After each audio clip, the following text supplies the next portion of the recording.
What's going on here is much more complex than that. Can we skip this? Like, hit the skip button or something? Oh, you don't want to skip this. Yes, we do. Hello there, Seraphim17 once again. This is my South Park The Stick of Truth hardcore video walkthrough. This is the final boss and the end of the guide, and it's not that difficult, it's not that challenging, but there are a couple of things that are going to make No Child Left Behind a little challenging. And only if the stipulation is that you can't have anybody go down in the game. If the achievement still pops, if they die and then can be revived and are alive at the end of battle, then this fight is nothing.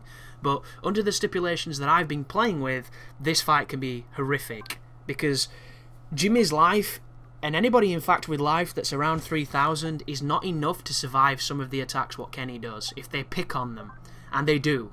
And it's horrible because everything up to this point has been really well planned and well put together, but for some reason the checkpoint on this final sequence is before you do anything in the room, and regardless of if you save, you still go back to before you've done anything. So I spent about 10 minutes selling things and changing my equipment and buying things, and it was all for naught, because when somebody died because Kenny blasted them and I reloaded, I had to do it all again. So in the end, I don't even hit the shop because I got so pissed off with it. So you'll notice I'm wearing the girl's outfit for the achievement, I'm wearing Hasselhoff's face for the achievement, and we're fighting Kenny.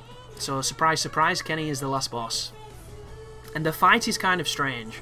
How it works is, when you kill the first phase, and Kenny's susceptible to all status effects, so bleed him, poison him with, you know, gross out and all that good stuff. Do whatever you want to him. He can be exploited really easily, and when he dies he turns into a Nazi version of himself, and when you fight the Nazi version, the Nazi zombie version, he's going to have character specific attacks, and the fight is essentially you trying to get Kenny to do a character specific attack, and then once you do all the character specific attacks he dies. And I don't know why I went attacks like that, that was weird. And that's it. Like, you can kill him a few times, like once or twice, and the fight just keeps continuing. Sometimes it ends, sometimes it doesn't, I'm not entirely sure. Like, I've killed him 3 times before, and other times it's taken twice in the zombie form. But I think it is literally just waiting for the opportune moment for the game to do that. I think that's what it is. So Stan is the first guy in your team, and he's got 6000 life, which is more than enough to survive everything Kenny throws at him. And the unique attack that we're waiting for is the unicorn, because Stan cleaves its head off. But what you want to do at the beginning is build as much bleed on him as you can, because bleed destroys Kenny. You'll notice I'm using the pink vibrator weapon. I'm also going to be using coffee to get 2 attacks, which means I'm going to be able to deal like 8000 each hit with the big heavy attack from the vibrator, which is 16k per turn if you use the coffee, which is really useful. The only problem is your team generally don't hit as hard as you do. So this move here, even if you block it perfectly, it still does a lot of damage. But you just want to keep your life topped up, and you want to make sure whoever's with you is always at full life, because Kenny can just romp them unless they have Stan level of high HP. And I think Stan has the highest, you know. Butters is quite high, but everybody else is not quite high at all. But there you go, 7k on the big hit. Very close to putting him down, and I think on the next turn he's going to use the zombie horse. And you'll notice the guy who's naked in the background, he will generally say when Kenny's going to use the special attack, because he tells him to. And it's notifying you that you're about to be on the next phase of the fight. Here we go. So Nazi unicorn turns up, and then you have to wait. There's going to be a quick time prompt on the left of the screen. You have to mash it, wait for it. There it is. And then Stan's going to do this. And he's going to get rid of the giant unicorn, and then Sparky's going to turn up and drag it away, and Stan's going to follow him, and someone else is going to be in your team. So that's 1 team member down, a handful more to go. So it puts Jimmy in, and Jimmy is my kryptonite for this fight, because if he dies is entirely up to Kenny. If Kenny wants to kill him, Kenny will kill him. There's nothing you can do. Perfect guards, doesn't matter. He will die. He's just shit. He's just really shit. And there's the classic Kenny joke, but Kenny gets back up. And notice he doesn't have any of these status effects, so you need to put them all back on him. And that right there was really good, because he attacked me. And whenever he attacks me, there's not a problem. When he attacks Jimmy, then there's a problem. So, if there was a way to make people attack you that didn't involve pissing them off, because I don't think I have any move that pisses people off to get them to attack me, it'd be okay. You know, if you could use an item that pisses people off, and maybe you can have just not, you know, found it yet, but it's just a shame there wasn't a cover ability. Where if you've ever played, I think it was Final Fantasy IX when I first saw cover, when you had it on, when somebody was about to be attacked, your character would jump in front of them and take the hit. And it worked for bleeding. It worked for building up things like limit breaks, or trances as they were called in that game. And it also worked for keeping people alive, like your spellcasters or your healers, because mages are notoriously weak. Like that attack there, if that was on Jimmy, Jimmy would be dead. Because how much life have I got? 7,000? And it put me down to less than 300 HP, so complete and utter luck. It's really annoying too, because I wanted the last boss to be really challenging and really interesting, and it's definitely got a story place, but it's not that challenging and it's not that interesting. But I'm only doing these abilities to skip Jimmy's turn. You might be thinking, why not just get him out of the team if you don't like him? You need to keep him here so he can do the character-specific animation.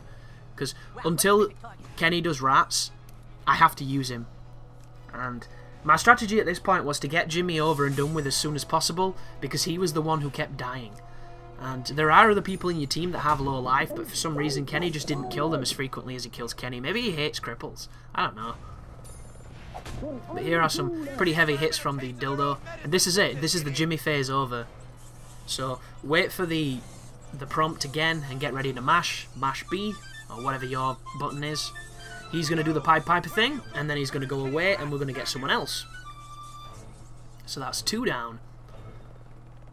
Next guy's Butters. Butters is 5,000 life, you know, healing spells, Professor Chaos stuff. Butters is a perfect character for this, because he's not in risk. And, like, just look at the damage of that. Half his life in one hit on a perfect guard. It definitely doesn't mess around, but just make sure they're healed. You don't really matter, because especially with Butters, because Butters can just do the, you know, there you go, pal move, and that, you know, it heals you a ton. But there's the second kill on Kenny. Kenny just gets back up.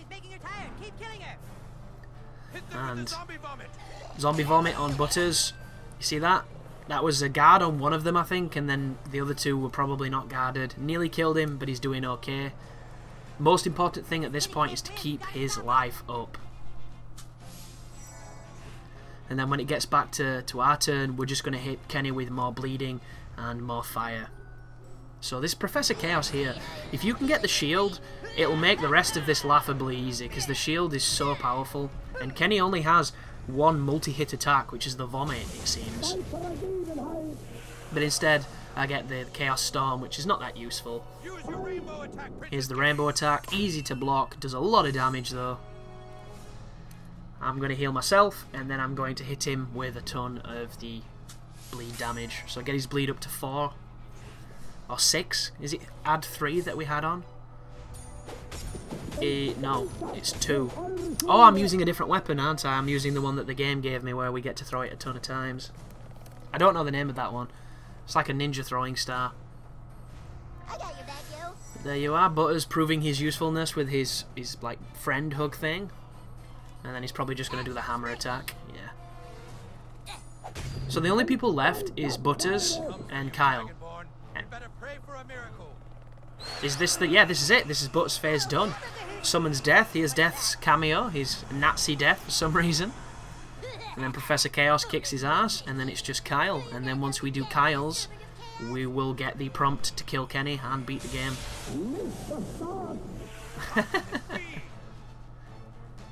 But here comes Kyle. Kyle's actually a really good character because he's got a lot of good spells. Kenny's now on fire and bleeding. We just need him to... So Kyle's got 5,600 life, which is in fact higher than Butters. Which doesn't make a lot of sense considering he's a mage, he's a wizard.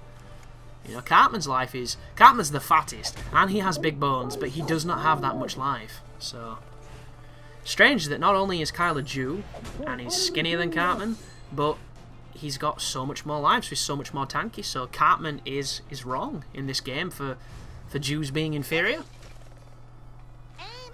But here is the Rain of Arrows. It's 3 quick time events on the left-hand side of Kyle. It does decent damage, and you'll notice it said bleeding time 6 just then. And it happens occasionally, that, but I think it's just a statistical error. I just wish this was a little bit more interesting, guys, a little bit more intense, but Kenny's really tame for a last boss. You know, I thought he was going to have 9 phases where he got more and more ridiculous and grew wings and turned giant, and you know, I thought maybe Mecha Streisand would turn up and you'd have to take her down, but it was a lot tamer than I expected. And then this sequence here is you have to fart on Kenny's balls because it's breaking the gentleman's code, but you'll notice I used an item in my last turn, so I can't use another item, so I physically cannot fart on Kenny's balls. I have to attack him, then use an item, and then fart on his balls. So at this point, I have broken the intended scripting of this fight.